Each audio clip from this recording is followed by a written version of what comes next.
এই সময় কেটে পড়তে পড়েছিলাম বলে আজ বেঁচে গেলাম।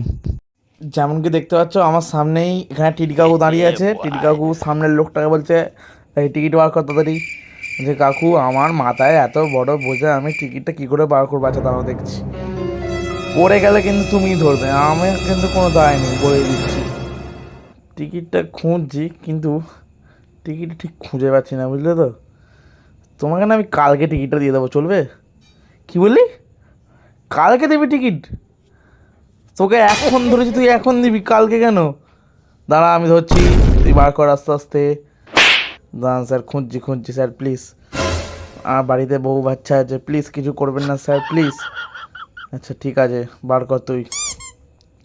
স্যার এ তো অন্য কাগজ বেরোচ্ছে, বাড়ির দলিল বেরোচ্ছে, কিন্তু টিকিট তো বেরোচ্ছে না। আমার মনে হয় স্যার টিকিটটা আনতে ভুলে গেছি। প্লিজ প্লিজ আমায় ক্ষমা করে দিন স্যার, প্লিজ প্লিজ।